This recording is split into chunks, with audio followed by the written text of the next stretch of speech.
आओ सुनाता हूं मैं क्रिकेट की एक ऐसी कहानी जो इतिहास में लिखी जाती है। जी हाँ, रात थी, स्टेडियम की लाइट जली हुई थी और सामने खड़ी थी न्यूजीलैंड की टीम।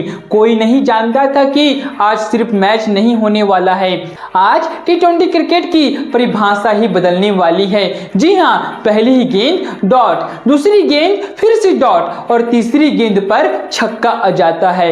यहीं से कहानी ने करवाहट लेती है। अभिषेक शर्मा जिसने चुप्पी तोड़ी, अभिषेक शर्मा ने जैसे बल्ला घुमाया और गेंद स्टेडियम में गुम हो गई थी। पहले ओवर में तो 14 रन आ गए साहब। यह रन नहीं थी, एक घोषणा थी। दूसरी तरफ संजू सैमसन आए, एक चौका लगाया, पर किस्मत ने साथ छोड़ दिया था और अभिषेक शर्मा इतने खतरनाक हो चुके थे कि दूसरे ओवर में ही जियो हॉटस्टार वालों को हाइलाइट्स लानी पड़ चुकी थी। लेकिन हर कहानी में एक मोड़ आता है और अभिषेक शर्मा पवेलियन जाते हैं। लेकिन भाई साहब, छठे ओवर की आखिरी गेंदों पर अभिषेक शर्मा पवेलियन लौट गए और 16 गेंदों में 30 रन बना के जा रहे थे, पर कहानी अभी बाकी थी। अब एंट्री होती है जो कहानी बदल देता है। अब क्रीज पर आ गया है एक नाम, ईशान किशन। शुरुआत साधारण सी थी, लेकिन आंखों में आग था, छोटे छोटे कदम थे और फिर अचानक से रफ्तार आ गई। 29 गेंदों में अर्धशतक आ गया।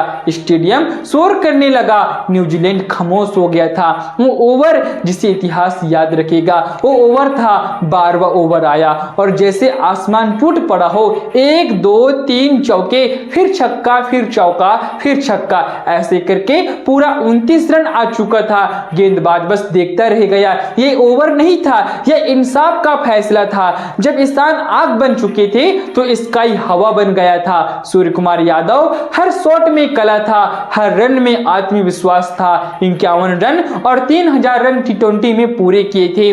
क्रिकेट झुका और तालियां खड़ी हो गई थी। दबाव भी था, मुस्कान भी था। हार्दिक पांड्या आते हैं और पहली ही गेंद को स्टेडियम के ऊपर भेज देती हैं छक्का के लिए। अब कहानी थोड़ा तेज हो चुकी थी, थोड़ा सा रफ्तार पकड़ चुकी थी, लेकिन अब भी 10 ओवर में 100 रन था और 15 ओवर में 200 रन बन चुका था। लेकिन कहानी का सबसे खूबसूरत पल फिर आता है। ईशान किशन, एक लड़का, एक सपना। 42 गेंदों में 97 रन, पूरा स्टेडियम खड़ा हो चुका था। अगली ही गेंद बल्ला उठा और गेंद सीमा की पार हो चुकी थी। पहला T20 शतक। ईशान की आंखों में सिर्फ रन नहीं थे, वहां सालों का संघर्ष था। दूसरी पारी में उम्मीद की लड़ाई न्यूजीलैंड ने कोशिश की थी। फिन ऑलन दौड़े, शॉट लगाए और 80 रन बना डाला था न्यूजीलैंड का खिलाड़ी। कुछ देर लगा कि मैच फिसल सकता है, लेकिन भाई साहब, अर्शदीप सिंह जो गिरकर भी खड़ा हुआ। पहले ओवर में रन पड़े, चेहरा उतरा हुआ था, लेकिन फिर अर्शदीप सिंह लौटता है और हर गेंद के साथ कहानी पलटने लगी थी।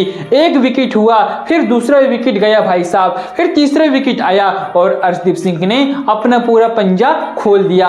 अंत में जब स्कोरबोर्ड झुक जाता है, 20वें ओवर खत्म हो जाते हैं, न्यूजीलैंड 225 रन बनाता है। भारत जीत गया 46 रनों से। लेकिन ये जीत सिर्फ स्कोरबोर्ड की नहीं थी, ये जीत हिम्मत, धैर्य और आग की थी। कुछ मैच खिले जाते हैं और कुछ यादें बन जाती हैं। ये मैच याद नहीं रहेगा क्योंकि भारत जीता है, बल्कि इसलिए याद रहेगा क्योंकि आज क्रिकेट ने खुद को देखा है अपने शीशे में। जय हिंद, जय भारत।